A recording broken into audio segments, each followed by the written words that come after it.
Les migraines de Siri Husvet, 168e point du bouquin du candidat de l'aide face au pilier de avoir ce titre et cette attention aux migraines de l'écrivain peuvent vous surprendre, mais peut-être nombreux d'entre vous vivez avec des migraines qui reviennent de temps en temps.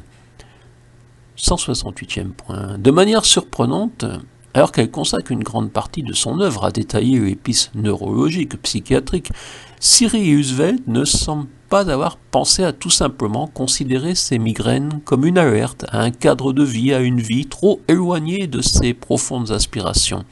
Ainsi, dans La femme qui tremble, citation, « Des chercheurs se sont interrogés à propos des personnalités migraineuses dans une tentative de découvrir des traits communs à tous ceux qui en sont affectés, mais le nombre de gens qui souffrent de tels maux de tête, accompagnés ou non de diverses auras, est si grand que l'espoir de trouver un migraineux type a été généralement abandonné. » Fin de citation.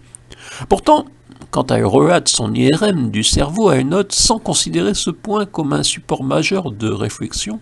Citation. « À vue, j'ai failli écrire Northfield, la ville de mon enfance au lieu de Brooklyn, où je suis abasourdi. Il y a 27 ans que je vis à Brooklyn et 30 dans l'agglomération new-yorkaise. » Fin de citation. Vivre ailleurs, vivre autrement, vous n'y avez jamais pensé? Certes, la conviction de l'impossibilité de vivre ailleurs autrement le plus souvent engloutit toute vérité de pensée objective. On s'aperçoit plus facilement des erreurs des autres que des siennes. Pourtant, elle a consulté, mais personne parmi ces professionnels pour oser ou avoir la lucidité de proposer une possibilité simple, toute simple, sans traitement ni séance, dans une société où les suivis se doivent de durer.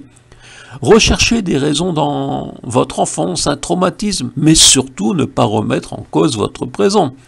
La migraine comme alerte d'un problème à ne plus se masquer, parfois, c'est une question. New York est-elle une cité de verre vivable quand on a grandi à Northfield, dans l'état du Minnesota, 20 000 habitants en 2020, mais seulement 7 500 en 1950, 8 700 en 1960 quand elle fêta ses 5 ans. Siri Husvet est l'épouse de Paul Auster, dont la véritable addiction au tabac doit suffire à déclencher une migraine chez toute personne croisant.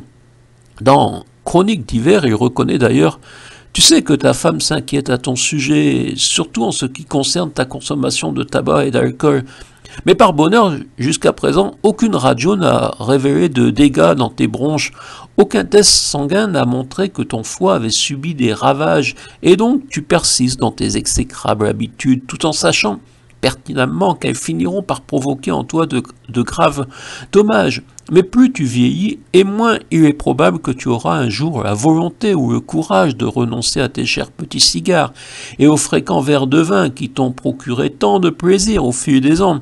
Et tu te dis parfois que si tu devais les chasser de ta vie à ce stade tardif, ton corps s'effondrerait, tout simplement que ton système cesserait de fonctionner.